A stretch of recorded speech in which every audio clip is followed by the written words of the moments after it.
नमस्कार, मैं हूं सुरेश कुमार और आप देख रहे हैं न्यूज़ आर्क फॉर यू, खबर भी लाइफस्टाइल भी।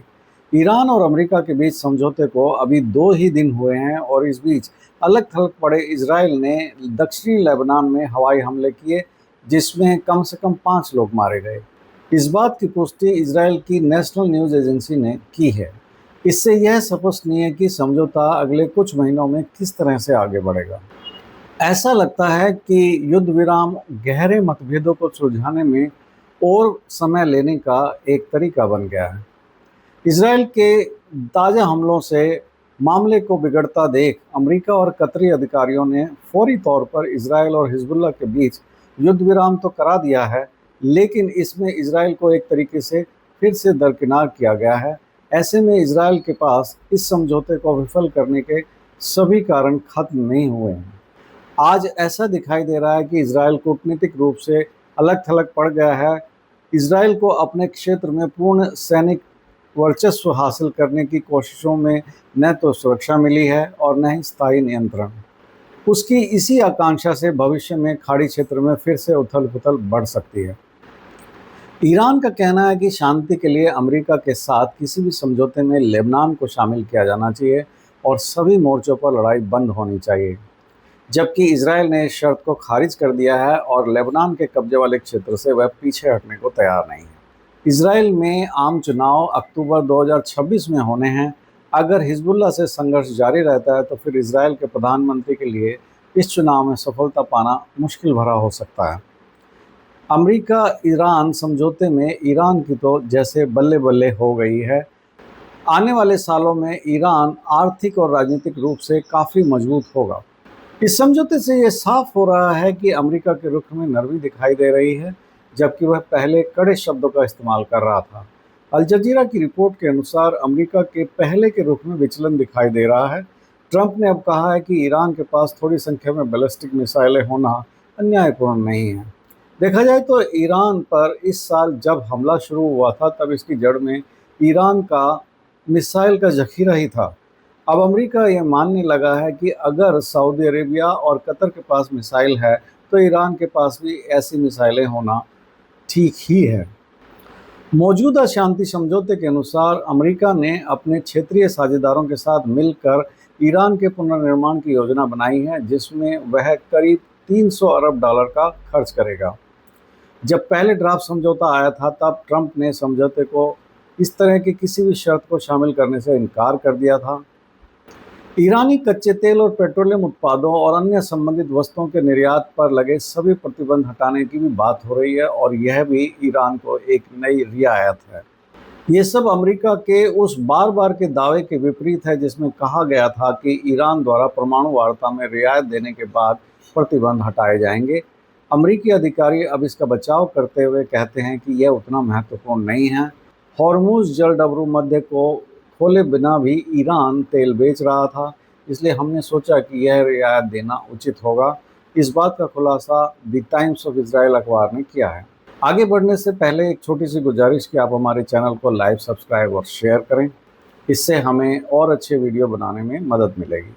संयुक्त राष्ट्र में भारत के पूर्व स्थायी प्रतिनिधि रहे टी.एस. तिरुमूर्ति ने इंडियन एक्सप्रेस में लिखा है कि ईरान ने अमेरिका जैसे देश से डटकर मुकाबला किया और यह बात काफ़ी लोगों को अच्छी लगती होगी, लेकिन ताकतवर ईरान पश्चिमी एशिया में अमेरिका और इजराइल के हितों के लिए खतरा है, क्योंकि Iran non state actor Hezbollah, हुतीज़ और इराकी मिलिशिया का समर्थन करता है। ईरान के पास स्ट्रेट ऑफ हॉर्मुज़ को कंट्रोल करने की क्षमता है और वह अपनी मर्जी से अपने पड़ोसी देशों पर हमला कर सकता है और अब ईरान से डील करना काफ़ी मुश्किल भरा होगा। आज खाड़ी देशों ने अमेरिका पर पूर्ण रूप से निर्भरता का विचार त्याग दिया है। यह इस बात का प्रमाण है कि सऊदी अरेबिया ने पाकिस्तान से समझौता किया है कि उस पर हमला पाकिस्तान पर हमला माना जाएगा। इसका मतलब यह हुआ कि परमाणु शक्ति संपन्न पाकिस्तान ज़रूरत पड़ने पर इस शक्ति का उपयोग सऊदी अरेबिया के लिए भी कर सकता है।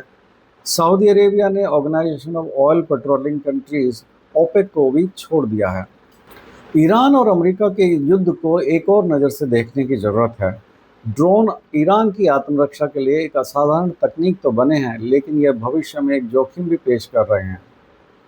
अनियंत्रित होने पर वे हिंसा को इतना प्रभावी ढंग से फैला सकते हैं कि कोई भी देश उन्हें रोक नहीं पाएगा। आज दुनिया के कई क्षेत्रों में संघर्ष जारी है। इन युद्धों ने दुनिया को अभूतपूर्व जोखिम में डाल दिया है। बात चाहे ईरान अमेरिका युद्ध की हो या फिर रूस यूक्रेन युद्ध की, इनमें से कोई भी क्षेत्रीय संघर्ष नहीं रहा है। ये सभी विनाशकारी वैश्विक आर्थिक और सैन्य जोखिम की संभावनाओं को बढ़ाते हैं। इसराइल द्वारा गजा पर किए जा रहे युद्ध के मामले में दुनिया 21वीं सदी में नरसंहार का भयानक रूप देख रही है। शांति समझौते में पाकिस्तान, कतर और ओमान की मुख्य भूमिका रही है और ये देश दुनिया को उस मकाम पर ले आए हैं जहां शांति स्थापित हो। इसके लिए उन्हें श्रेय मिलना चाहिए। भारत को भी चाहिए कि ऐसी मध्यस्थता का स्वागत करे जिससे शांति प्राप्त हो। इस संबंध में हमें यह बात याद रखनी चाहिए कि बहुत बड़ी संख्या में भारतीय खाड़ी में रोजगार के लिए गए हुए हैं और उनकी भेजी रकम से भारत का विदेशी मुद्रा भंडार काफ़ी संतोषजनक है। ईरान अमेरिका युद्ध ने विश्व व्यवस्था को काफ़ी बदल के रख दिया है। रूस और चीन खाड़ी युद्ध में अमेरिका को फंसता हुआ देख रहे हैं। ईरान ने अमेरिका की इज्जत और आबरू को काफ़ी नुकसान पहुंचाया है। चीन की ताइवान को लेकर अब चिंता पहले से कम हुई है, लेकिन खाड़ी युद्ध ने चीन को अवसर दिया है कि वह अपने प्रभाव को और बढ़ा सके। इस युद्ध ने भारत की विदेश नीति को भी झकझोर दिया है। भारत शुरू में अमेरिका और इजरायल के साथ खड़ा दिखाई दिया था। उसने ईरान के सुप्रीम लीडर अयातुल्ला अली खamenei की हत्या के बाद शोर प्रकट करने में काफ़ी देरी की थी, जिसे ईरान ने ठीक से नहीं लिया। चीन का ईरान में युद्ध में मदद करने से ईरान पर गहरा प्रभाव पड़ा है। इस समझौते में मध्यस्थता कराने के बाद पाकिस्तान ईरान के काफ़ी करीब आ गया है। भारत को अभी धीरे धीरे ही सही, लेकिन अब ईरान के साथ अपने संबंधों को संतुलित करने की ज़रूरत है।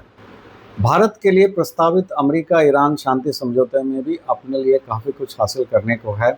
यदि अमेरिका और ईरान के बीच समझौता स्थायी राहत दिलाता है तो चाबहार परियोजना भारत के लिए फिर से उपयोगी हो सकती है। इस पोर्ट से बंदरगाह क्षमता, रेल संपर्क और लॉजिस्टिक जोन में भारतीय निवेश के लिए और अधिक अवसर पैदा होंगे। यह तभी हासिल होगा जब परमाणु मुद्दे पर ईरान और अमेरिका में कोई ठोस प्रगति होती है। अमेरिका और ईरान कितना भारत को अपनी उपस्थिति में पुनः विस्तारित करने का अवसर देते हैं, यह तो भविष्य ही बताएगा।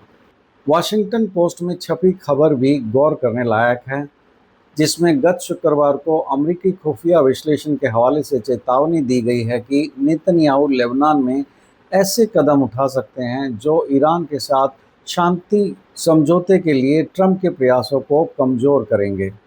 विश्लेषण में कथित तौर पर कहा गया है कि शरद ऋतु में होने वाले इजरायल के चुनावों से पहले नेतन्याहू का राजनीतिक भविष्य दक्षिण लेबनान में इजरायली सेना को बनाए रखने पर निर्भर करता है और वह ईरान समर्थित हिजबुल्लाह पर इजरायली हमलों को तेज करना चाहते हैं।